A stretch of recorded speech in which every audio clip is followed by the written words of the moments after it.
This is a Fox 11 News special report. You Decide 2012, the 8th Congressional District debate with candidates Reid Ribble and Jamie Wall.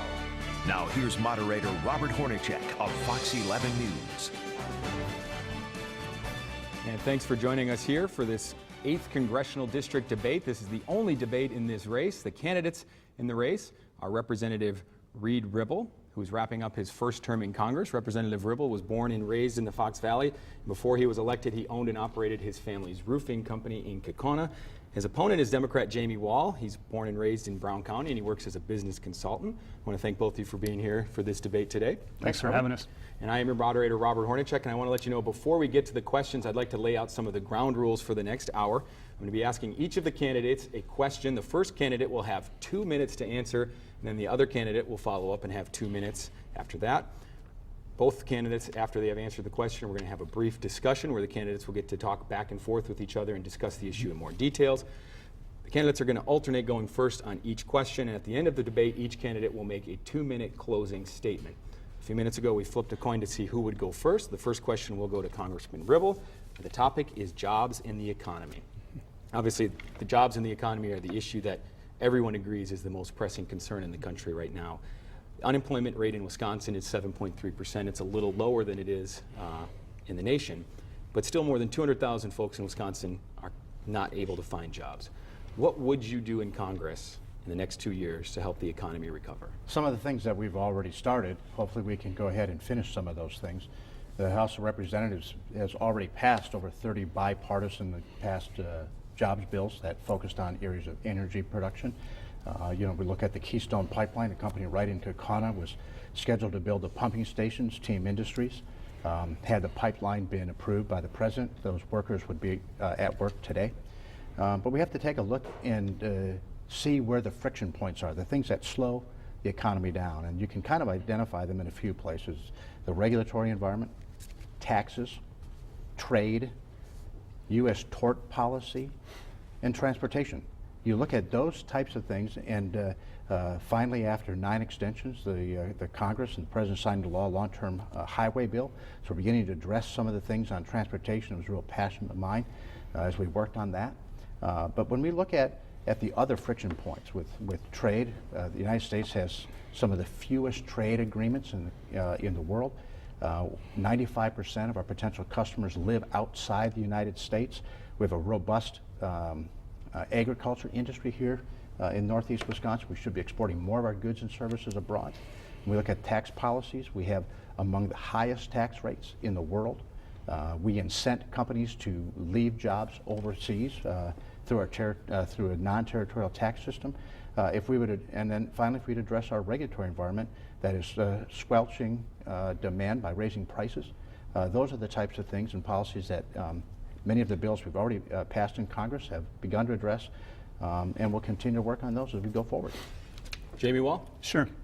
Well, look, the economy is getting better, but obviously not at the rate that we would hope. I think as a member of Congress, you do two things to help improve the economy. One is try to make sure that national policy is as good as it can be, and the other is working here in the district locally. On the national front, let me start by agreeing with Congressman Ribble. I support the Keystone Pipeline, and I do think that that's something that would bring jobs into this country.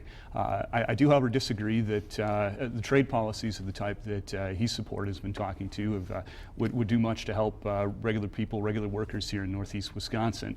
They've done more to export our jobs overseas than they have to export our goods.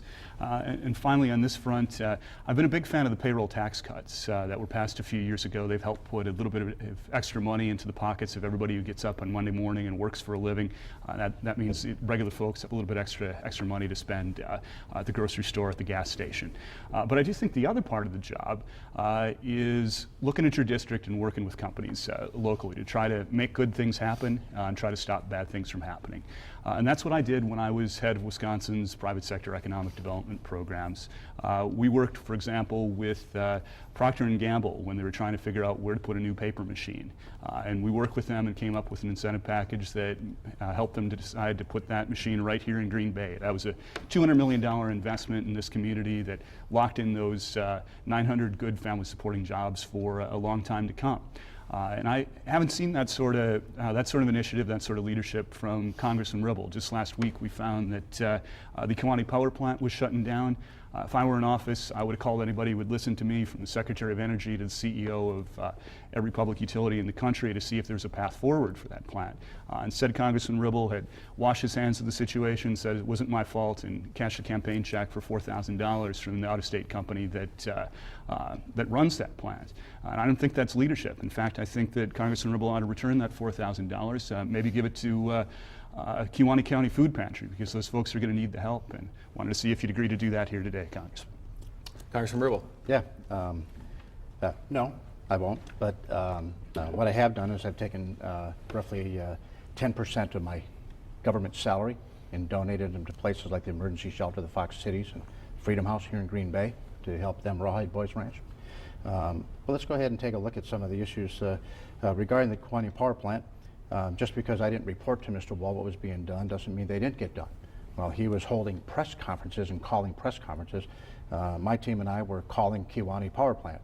We're calling the Kewanee Economic Development Corporation. We're calling Dominion, had conference calls, personal meetings, and individual calls to begin working on that issue. But I don't grandstand. I think people have watched me do my work over the last couple of years. I'm not looking for the media attention, I'm looking for results. As far as working with local companies, I appreciate that. I think it's an important thing to do. That's why the organizations like the National Association of Manufacturers, the Wisconsin Manufacturing Commerce, the U.S. Chamber of Commerce, local chambers of commerce, the very companies that have benefited from the types of trade policies that were passed in a bipartisan fashion have endorsed my campaign, because they realize that as a former businessman, I get it. I've been involved in that, and I've had employees. And that's why they've endorsed me, and I'll continue. How much can one candidate, can one member of Congress do? And Jamie, since we're kind of talking about it, I'll ask you that. How much can one candidate, one congressional representative do to improve the economy? I think you don't know until you try. If you look at what, say, Paul Ryan, who most of you are going to have heard of, what he did after GM announced it was closing an assembly plant in Janesville, his hometown. He didn't sit idly by. He got on a plane, he went to Detroit, he met with the GM execs to work with them to see if there was a path forward.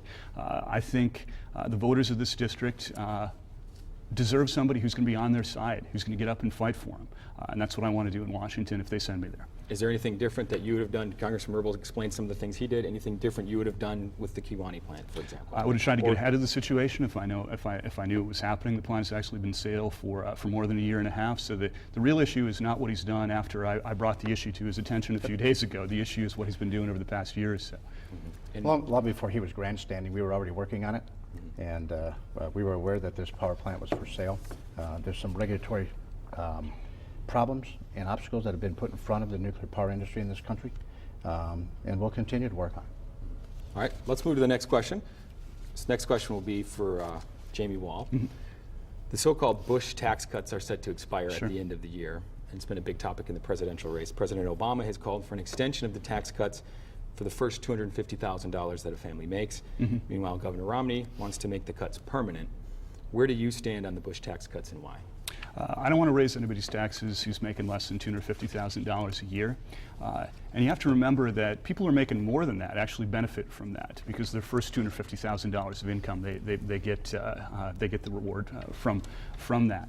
I think we do need to balance the federal budget.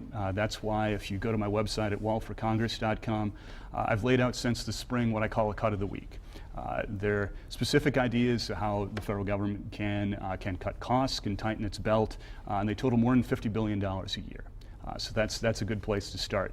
But this is a big problem and a big issue, and I think everything needs to be on the table, from domestic programs to defense spending to the tax system.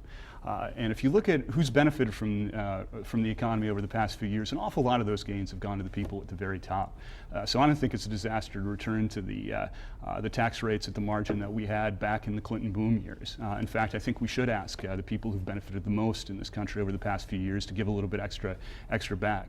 And if we do that, That means we're going to be able to have money for other priorities, like preserving Social Security, not just for this generation of senior citizens, but for their grandkids. To preserve the Medicare system with its guarantee of Medicare coverage for senior citizens. One thing I'm always disappointed with when it comes down to the federal budget, and this is from Congressman Ribble, but also a lot of his colleagues in Washington, is that people always want to start by cutting Medicare and Social Security. And these are programs that people depend on, my mother, my godmother, and these are real consequences. Budgets are all about choices and about priorities. And I think if you're saying, as Congressman Ribble has in the budgets he's supported, that you're going to get rid of the guarantee of Medicare coverage for senior citizens and put those savings and more into tax breaks, new tax breaks for the upper 1% of wage earners in this country, those are just bad priorities, not just for Northeast Wisconsin, but for the country as a whole. All right, Congressman Ribble on the Bush tax cuts? Yeah. First of all, I have a tendency to believe that the best place to start on taxes is with a clean piece of white paper. Our tax code is hopelessly complex. It creates all kinds of tax giveaways and subsidies for all kinds of industries. We need to thin out our tax code, reform the tax code, and simplify the tax code to make it fair for all Americans. I don't agree with the idea of just raising the taxes on one element of the population. We need to recognize that tax rates do not correlate at all to tax revenue. We have a tendency to believe they do because the math is simple. If someone earning X pays this percent, but no one pays this percent. There are so many places, and most of those tax breaks go to upper income earners. However, Ernst & Young has done a private study and said it would affect 700,000 jobs, just that one increase. 90% of the businesses here in Wisconsin, particularly small businesses, are pass-throughs, meaning that the individual business owner pays the taxes on the corporate profits for themselves. And the president's plan, and now Mr. Wall's plan, I guess, that the basis of that is to say, well, you can afford it. Do we really want the government deciding what you can afford or not? How do they know whether that small businessman was planning on taking $100,000 and buying new equipment, which could add new jobs? How do they know if that businessman wasn't going to build a new plant or a new factory and add additional workers? The fastest way to increase revenue in this country is by raising up taxpayers, not necessarily by raising up tax rates. And we have a tax and regulatory and trade policy in this country that suppresses raising up taxpayers. There's a reason that the middle class is shrinking in the United States, and it's because of policies coming out of Washington, D.C., and particularly from the left. So one area where the two of you agree, it seems to be keeping the tax cuts for the middle class. One, outsiders might look at it and say, well, why not just do that, and then we can debate the upper end of it. Is that a feasible solution, Jamie? I mean, is that how you'd like to see it approached, or is it all one big argument that we should have? I think you've seen in Washington the compromise has become a four-letter word. And you've also seen folks like Congressman Ribble who talk a good game here at home. But when you actually look at how they voted in Washington, that's not necessarily the same way. He says subsidies are a problem. Well, the budgets that he's voted for continue to subsidize oil companies that are making record profits. That doesn't make any sense to me. And if you want to talk about balancing the budget, which I do believe we need to do, it's one thing to pretend that you're a fireman fighting the problem, but actually if you look at the way that the congressman has voted in Washington, he's been a budget arsonist. The budgets that he's backed, the so-called Ryan budgets, don't balance for more than 20 years. So I don't quite see the connection between deeds and words in this instance. Reid, is that a fair critique? Apparently the Green Bay Press-Gazette doesn't agree with it. They endorsed me this morning because of my bipartisan work, and so I'll let some of the outside folks, someone who's not trying to get a political gain, make that determination, let the voters make that determination. I think my record stands for itself. But getting to your specific question, which never really got answered by Mr. Wall, regarding doing something temporary and then fixing it later for everyone. This has been the problem in Washington, D.C. There is temporary tax reforms, temporary gimmicks going on and on and on. What we need to do is start over. And hopefully when Governor Romney becomes President Romney, we'll be able to do that. Talking about the budget and the attack on the budget he just gave me, well, I think I'll stand with the budget that we passed because if Mr. Wall had been in Congress, he would have joined the United States Senate and not doing any budget at all. They couldn't have come to any agreement. The President sent a budget over to the Congress of the United States twice. Congressman. The President sent a budget over to the Congress of the United States. Not a single Democrat in either the Senate or the House voted for a budget. And so I don't really take well to being criticized for offering up a solution when their side have offered nothing. You mentioned cuts, the cut of the week that you've talked Sure. about on your website. Is that the best place to start? Is there enough? I mean, there certainly doesn't seem like there's enough in those ideas to balance the federal Sure. budget. And Republicans have been criticized for putting Medicare and Social Security in there, and their response has typically been because that's the biggest area of spending. Is it possible to balance the budget, and how? Look, those cuts are a start. We've heard Congressman Ribble say a couple times already that we need to blow up the system and start with a blank piece of paper.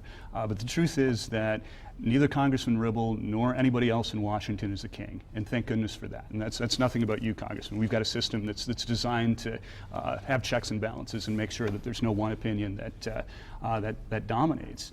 So the truth is, we're not going to have a blank piece of paper. The truth is, what can you do now? What can you do to help move the ball forward? And that's the spirit in which I put forward those cuts. And they're things that I think people from all sides, in fact, I got a lot of them from Senator Tom Coburn, who's a pretty conservative member of the Senate from Oklahoma. But he talks good sense about some of these things. I don't see why we're subsidizing oil companies who are making record profits. I think we can cut back on perks for members of Congress and their staffs. I don't see why we're sending money over to China in foreign aid and then borrowing it back with the other hand.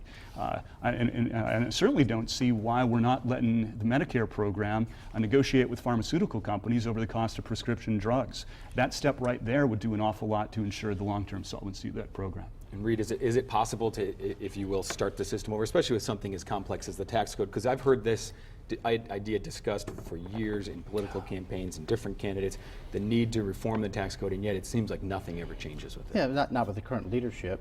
But and I appreciate Mr. Wall's roughly $50 billion of ideas. I think it's a good step, but it's 0.4% of the national debt.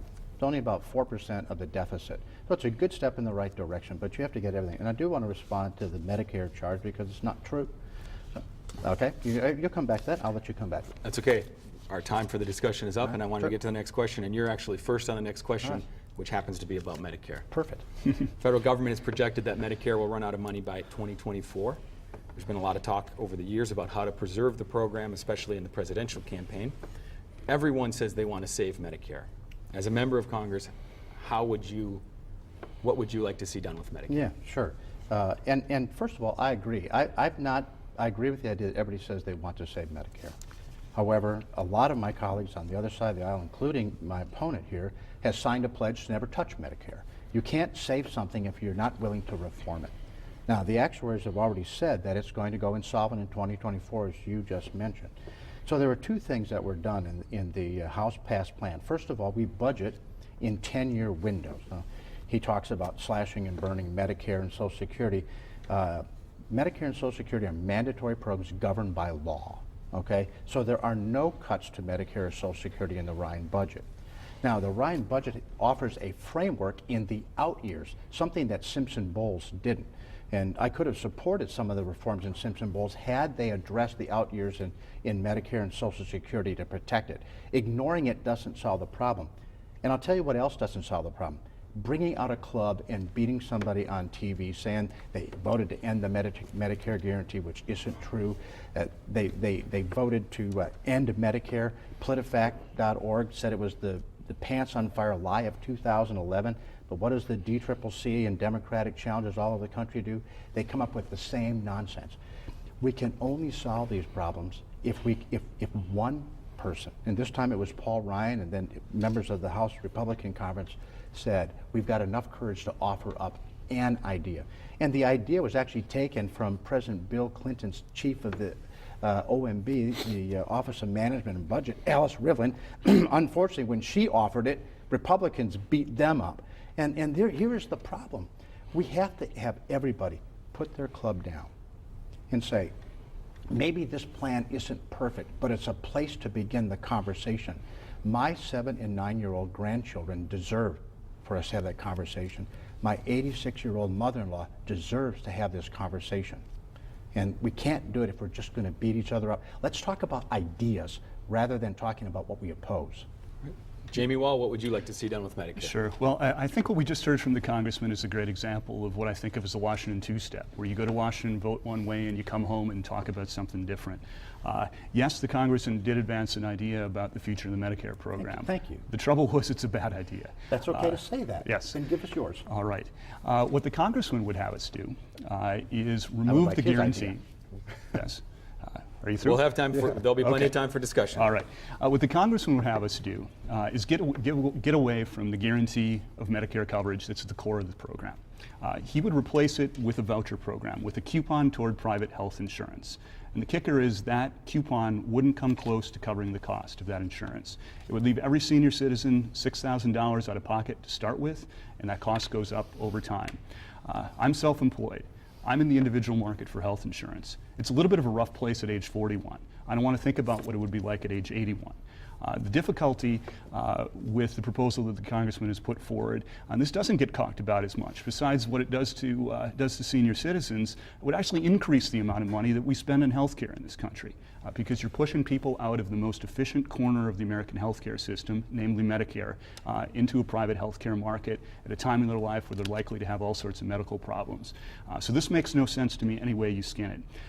In terms of my ideas for Medicare, I would start with letting the Medicare, the people who run it negotiate with pharmaceutical companies over the cost of prescription drugs. There's things that can be done to eliminate waste and fraud in the program, especially if people are eligible for both Medicare and Medicaid. And finally, let me say that it's simply not true to say that the ideas he's put forward wouldn't affect today's senior citizens. They would in several ways: in reopening the Medicare donut hole, in eliminating preventative care, and probably most profoundly in the cuts in Medicaid that would jeopardize funding for senior citizens in nursing homes who've exhausted their own resources. So that's what's in stake here today.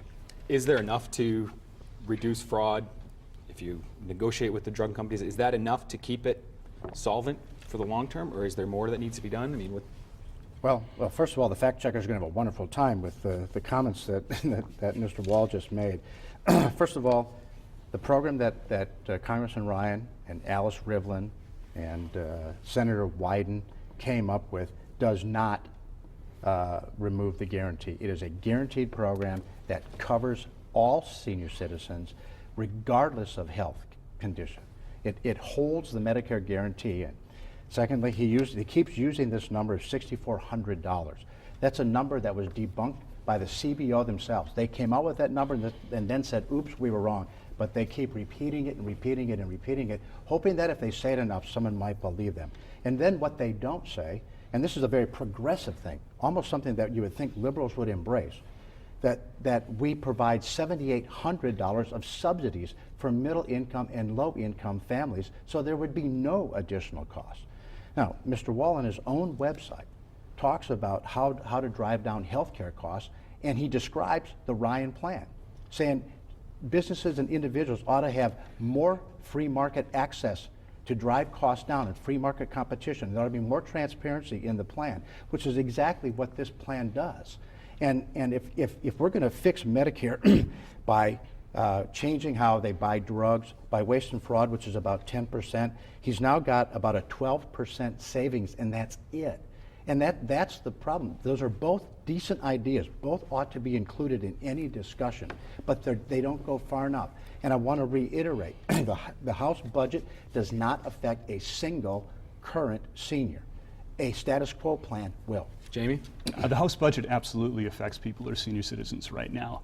Congressman Ribble would reopen the donut hole in Medicare's prescription drug coverage.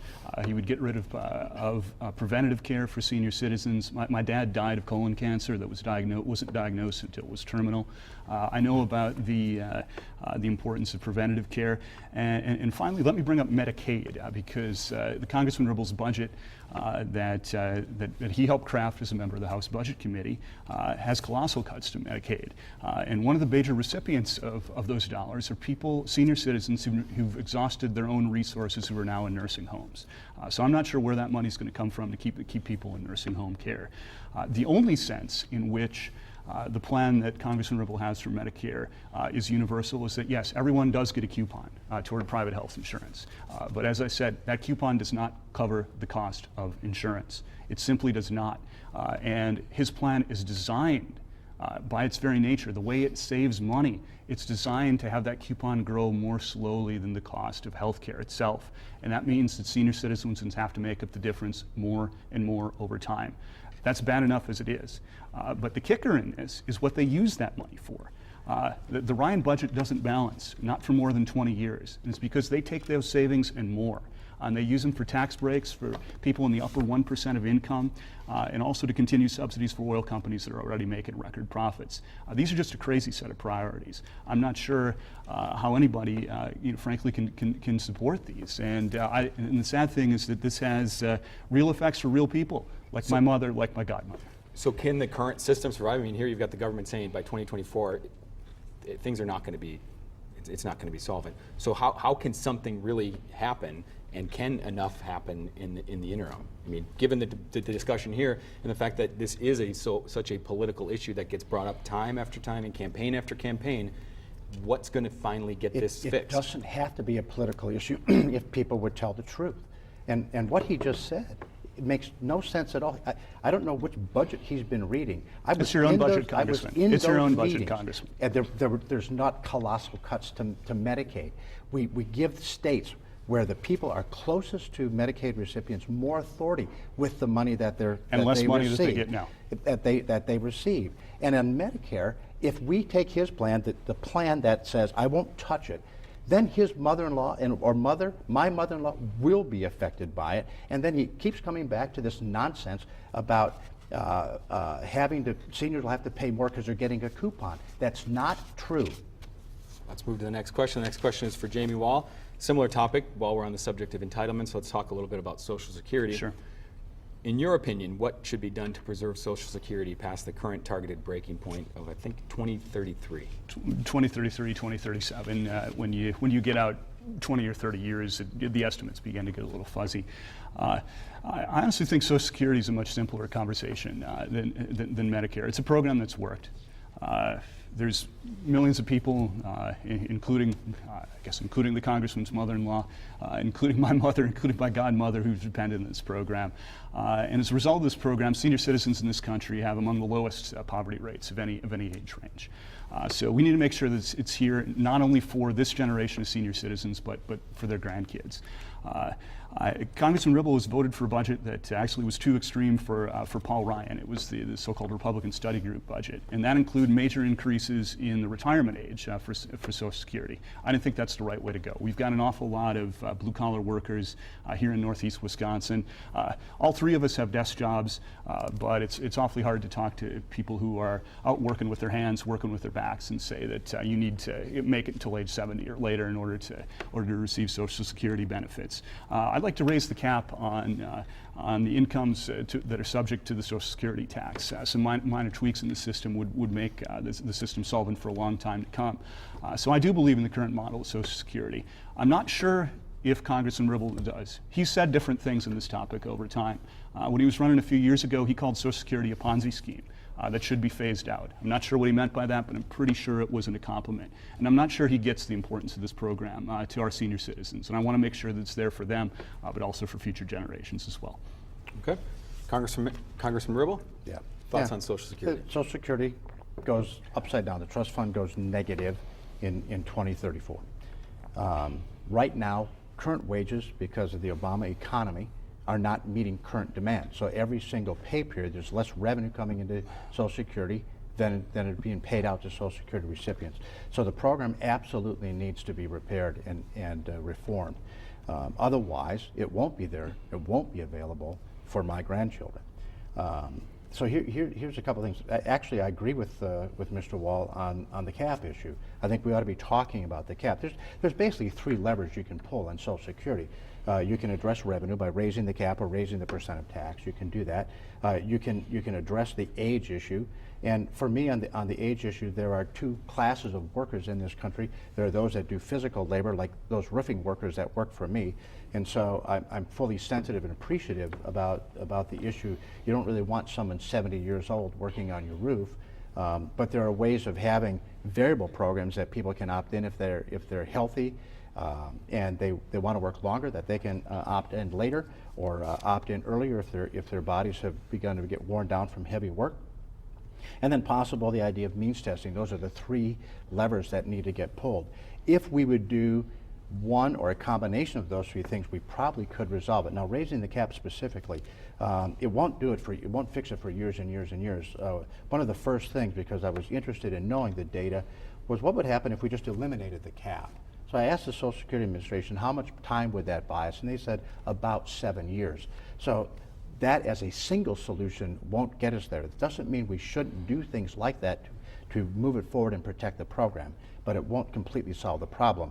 And the citizens here in Northeast Wisconsin did a series of town halls on this topic, and they split about a third, and a third on those three ideas. Jamie, what about the idea of allowing, I know it's been an idea that's been talked about for many years, allowing younger workers to opt out of the Social Security system and into their own, and to have more control over their situation? Well, I tend to think that Wall Street is very much in favor of that idea, and the reason they are, it would work better for them than for the people who are affected. The way you save, the way you make money as an individual is you put your money in investments and you leave it there. You don't try to outsmart the market. You don't pile up costs. You don't have brokers who are trading in and out of your account. And those are the kind of proposals that have been pushed forward by former President Bush and others. And I thought they'd be a disaster for the country. Just think of what's happened in the stock market in the past few years with the ups and downs in it. And if you happen to retire just as the stock market crashed, you could be left out in the cold.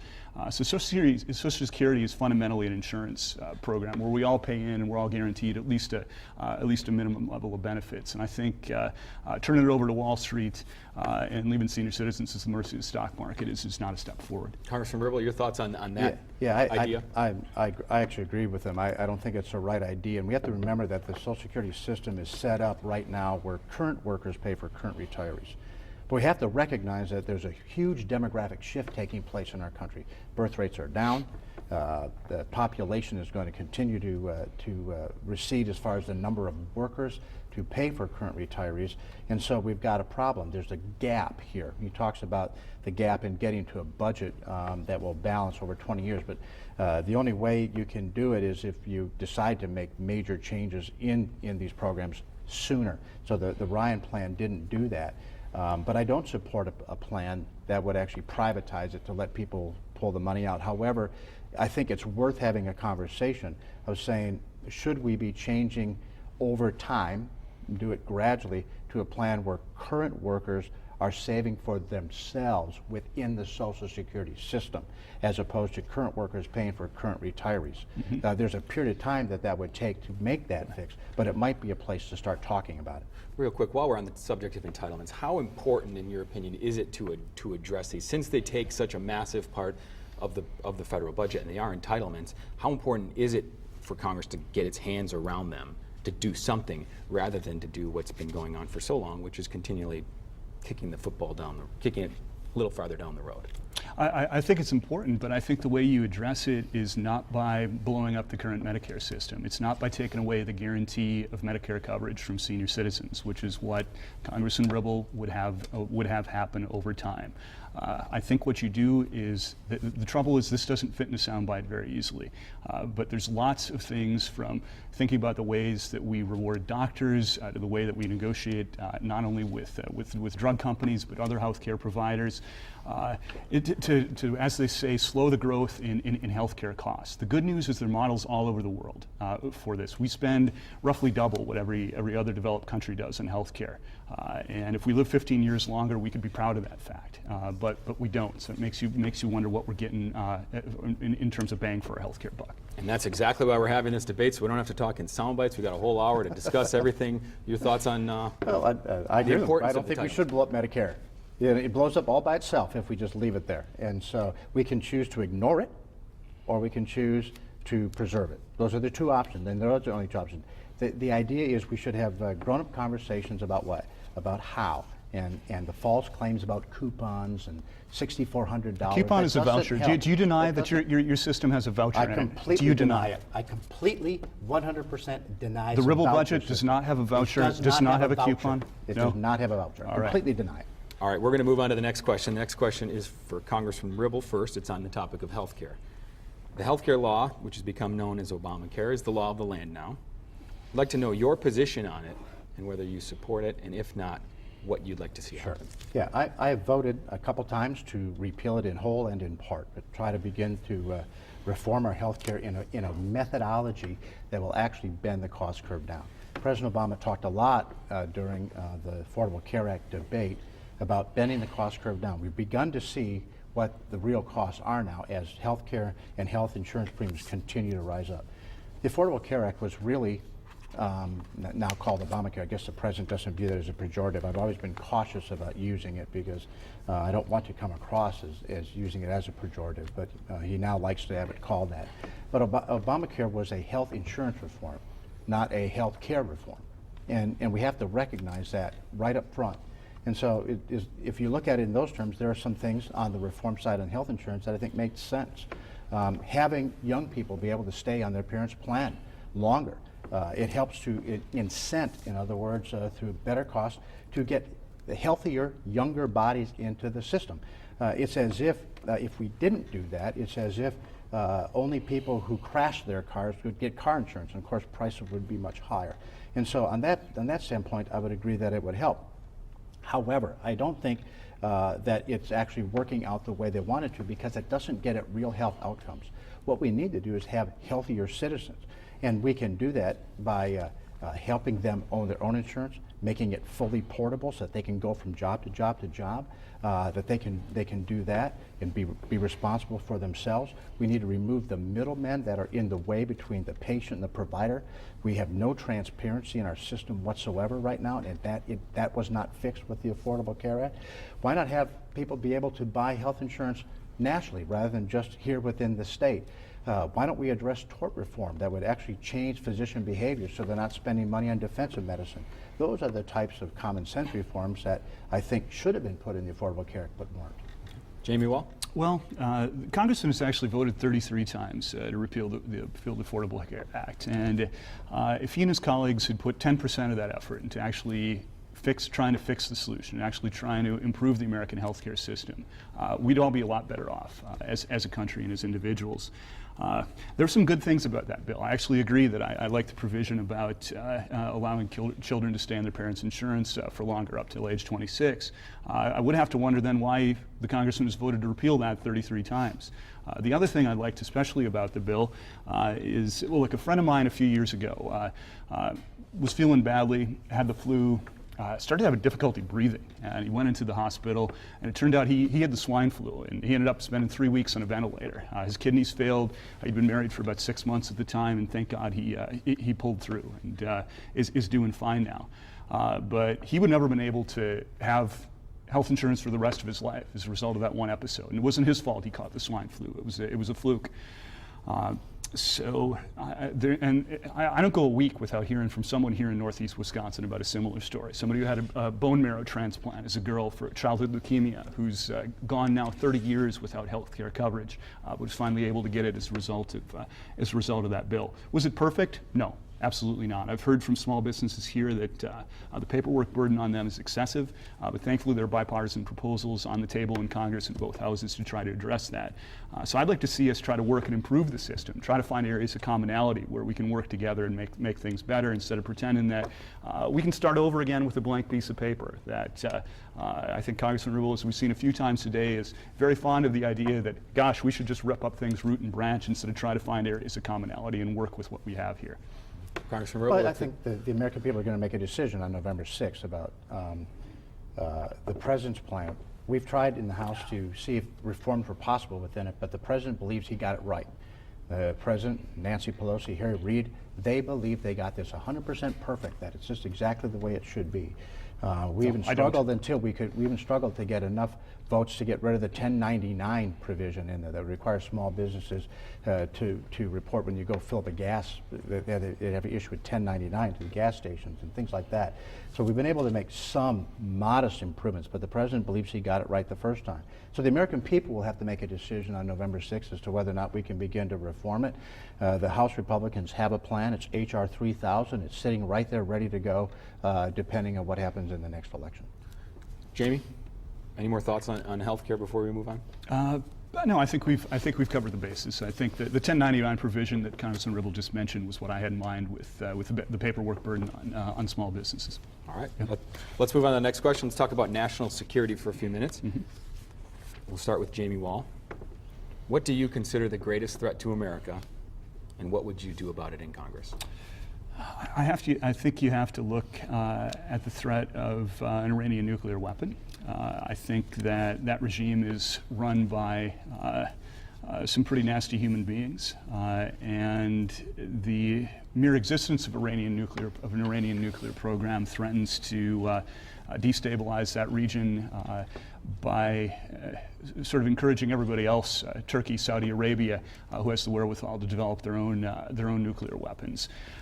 What I wouldn't say is that we should rush to war in this case. I do think that we have had the toughest economic sanctions in world history, in that we've worked together with our allies around the world, with people who aren't necessarily our allies, so even with the Russians and with the Chinese, to really put a noose around the neck of the Iranian regime. We've seen demonstrations in the streets of Tehran over the exchange rate. Their economy is coming to a halt, and is suffering. And I think that the people who are calling for us to intervene militarily have got the cart in front of the horse. We have wound down or winding down another war in the Middle East right now, and I don't think it's right to rush into Tehran. We ought to recognize the challenge. We ought to give the sanctions time to bite. All right, Congressman Ribble. Yeah, without addressing our national debt, you can't address national security. Admiral Mullins, Secretary of Defense Gates both said that the single biggest threat to our national security is our national debt. If the country has no ability with which to pay for its national defense, to provide economic security and freedom for its people, that becomes the biggest threat that we have, and that's why there's been so much focus and discussion about it. I actually agree with Mr. Wall on the Iranian nuclear issue. I think the sanctions that are in place have a lot of teeth to them right now. I'm cautious as a member of Congress to be too critical of what's going on in those areas in the executive branch and administration. From administration to administration to administration, we need consistent foreign policy. And we saw that from George W. Bush to President Barack Obama. He kept several of President Bush's key players in place, continued a lot of the same policies. We're thankful that the wars are winding down, that we're out of Iraq. From my standpoint, we should be out of Afghanistan right away. And then regarding the military option on the Iranian nuclear weapon, I believe that we push sanctions as hard as we can. We support the Green Movement in Iran so they can overthrow their own government. But we make an unequivocal, unambiguous statement that we will defend ourselves and defend Israel at whatever cost. Jamie Wall, Congressman Ribble brought up a question of debt. Do you agree that debt is a threat to national security? And I'd like both of your thoughts on how we can get our hands around this debt, which is now, what, $16 trillion? So sure. I do agree that the national debt is an issue for national security. I also believe that it's an issue for the existence of Social Security and Medicare as they exist now, and for future generations. But I do have to say that Congressman Ribble has an interesting way of showing his concern over this issue, because the budgets that he supported don't balance for over 20 years. That's a simple fact. It's one thing to say nice things here at home. It's another thing to vote and to make tougher decisions in Washington. So yes, the national debt is a national security issue. We've seen proposals from some people on his side of the aisle that we need a massive increase in military spending, up to some arbitrary figure of GDP. I think you start budgeting the other way around. You say, what are our priorities, what are our needs, what are the weapon systems and platforms that we're going to need to address those priorities and address those needs. You budget balance, you budget bottom up, not by picking a number out of the air and saying that we need 4% of GDP devoted to defense spending, which is what we've seen from leaders in the Republican Party. Congressman Ribble, how would you balance the budget? And is it possible? And respond to that claim of not balancing the budget for 20 years. Yeah, no, the claim is correct. The Ryan plan doesn't balance for a little more than 20 years. Congressman Ryan calls the Medicare and Social Security the baby boom generation, kind of the pig and the snake. It has to move through, and to make sure that you protect those seniors that have spent their lives and planned their lives based on that promise, you need to keep that promise in place for them as they work through the system. And so there is some growth in the debt during that time.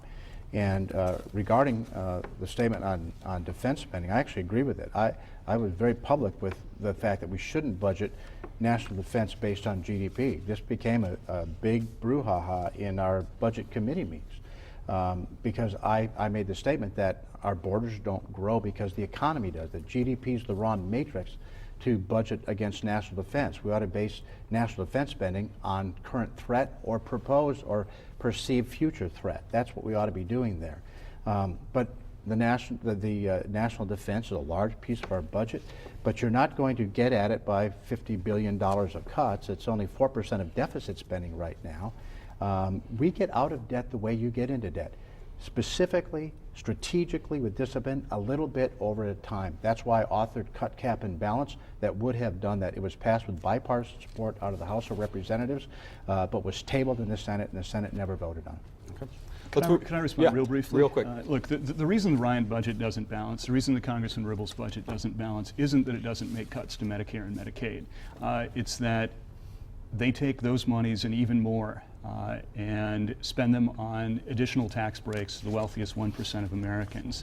That actually increases the federal deficit by about $2.5 trillion. So it's one thing to cry crocodile tears over the importance of Medicare, but it's another thing to see what's actually done in those budgets. And these are just a warped set of priorities. So is it correct to say that Jamie Wall would balance the budget by raising taxes on the wealthiest Americans? I tell you what, I would not provide additional tax breaks for the wealthiest 1% of Americans, as Congressman Ribble has proposed in the Ryan budget.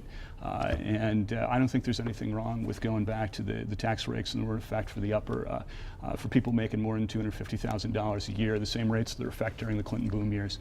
And would that be enough to balance the budget? No, that's not even close, and it won't raise revenue. If you do it strictly actuarial and say you have this many people and they're making this much money and the rate is this, you can come up with a number. You know, that's static scoring, and it's how the CBO works. However, in reality, those same rich people would just move their money to other places of shelter, and you would never capture the dollars. That's why the House budget removes those subsidies, those tax deductions from the wealthiest people, so they can't hide. All right, let's move on to the next question. The next question is for Congressman Ribble first. The topic is bipartisan work. Politics has often been described as the art of compromise, and I think it was brought up around this debate about compromise becoming a dirty word in Washington. Compromise is simply a settlement where both sides make concessions. I think we could agree on that. Yeah. It seems this day and age in politics, there's less and less compromise. Why do you think that is, and what would you do about it? Yeah, well, I think I've got a pretty good record on it, but first of all, I want to try to start to shed some light on reality, because I think it plays well in the media to make it look like there's this constant partisan bickering going on. There isn't necessarily as much partisan bickering going on as people are aware, but apparently we have to stand on the mountaintops and tell everybody what we're doing. But I believe that the American people can see through the charade. For example, roughly 47% of the bills, major bills, the 160 plus major bills passed in the House of Representatives, had more than 10% of the minority party consenting and agreeing with us. That's nearly half of them. When you add all the bills and the suspension bills, the number goes much higher. The wrangling that's going on right now is an ideological wrangling between the Senate and the House, and Harry Reid's inability to actually function over there on the Senate side, where so much of what we passed in bipartisan fashion in the House have never been able to move forward. There's a reason that No Labels has basically endorsed me because of my policy of start fixing and stop fighting. There's a reason the Green Bay Press-Gazette endorsed me because they saw that in real time.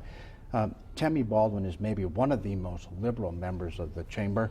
Certainly you could put me as one of the more conservative members, but we were able to come together and find agreement to help Wisconsin's paper industry. Peter Wells from Vermont worked with me to find a solution for Wisconsin's organic farm industry. I worked with Tim Walz from Minnesota on the MILC program. And then most significantly, when as a conferee on the highway bill, when things came to a screeching halt, I personally walked over to the United States Senate, walked into the Senate chamber to find Senator Inhofe and Senator Boxer. Now, Senator Boxer is the chairman of the conference committee. We had come to a kind of a stopping point because of a streamlining amendment that I had written. I was able to negotiate an agreement with her, and she's one of the most liberal members of the Senate. And after 9 extensions on the highway bill, we finally got a long-term highway bill done. All right, time is up. Jamie Wall? Sure. Well, I think you've seen in that answer that the Congressman's idea of compromise is having the U.S. Senate and everyone else in town agree with what he's put forward. Since you brought up the highway bill, I think this is one of my favorite examples of what's been going on in Washington. The fact is that Congressman Ribble has voted more than 90% with his party, and he's done what he's been told by his chairman, even when it's bad for Wisconsin. Early on in the process with that highway bill, there was a version that came up in committee, and this wasn't about saving money. This was about allocating monies among the 50 states, and it would have cost Wisconsin 8% of our state's federal highway aids. That money would go to Texas, to Florida, to California, to other states around the country. Congressman Tom Petri, who's also a Republican, also sits in the House Transportation Committee, represents the district just south of us here. He stood up on his hind legs and said, I can't support this. This is bad for Wisconsin. This is bad for our businesses. And he did what, frankly, anybody who represents Wisconsin should be expected to do. He fought and he stood up for his constituents. Congressman Ribble, in that instance, did what he was told. He told Wisconsin reporters, well, we'll try to fix this later over time. But behind closed doors at his Republican conference, he urged his fellow members to support what he voted for that actually hurt Wisconsin. Those are the facts. It's one thing to say things. It's another thing to deliver the goods in Washington. The truth is, there's a reason this Congress has 10% approval rating. It's the least productive in recent memory. They left town in order to campaign at the earliest point of any Congress since 1960, in the last 52 years. We may touch on the Farm Bill here. I'm not sure how much time we have, but traditionally that's been the least partisan area of federal policy. The Senate got the job done and passed a bill with large bipartisan majorities. The House and the House Agriculture Committee that Congressman Ribble serves on was not able to. And as a result, every farmer in Wisconsin has no idea what what federal agriculture policy is going to be.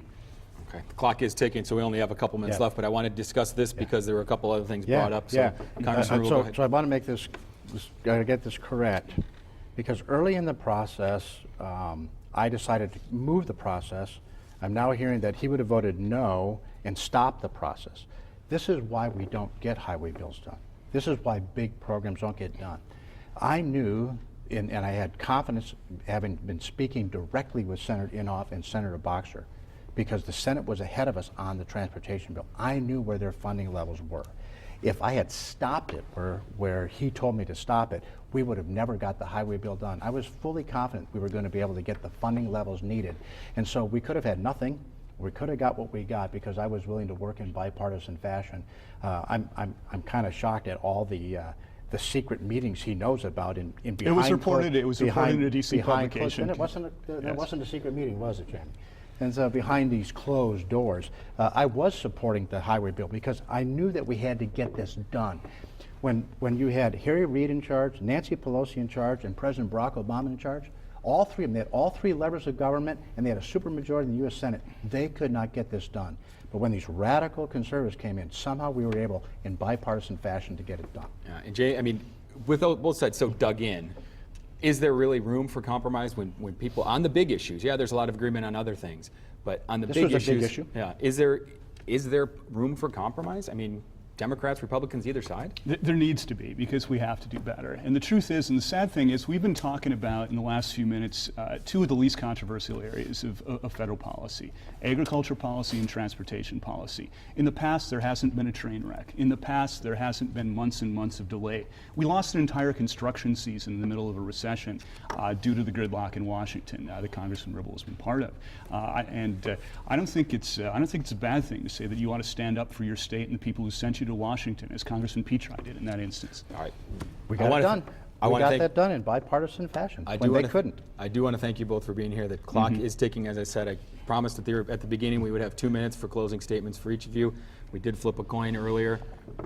Congressman Ribble is going to go first. You've got 2 minutes to describe your final positions here. Yeah. We've had a lot of discussion today about bipartisanship, the budget. You've clearly had a chance to see the differences between the two candidates. I can't say that there's been a lot of honesty, but we're stepping in the right direction by giving you a chance to see. But here's where I want to go forward, and here's how we need to go forward. I think anybody can take a look at my record, and they can see what I've done. But most importantly, they can see how I've run my campaign. I believe that you will ultimately govern the way you campaign. And that's why I've spent the bulk of my time during this campaign doing something that most politicians never do. I actually talked about what I did, I talked about the promises I've kept, and I've talked about my ideas for the future. My opponent, unfortunately, has talked about me.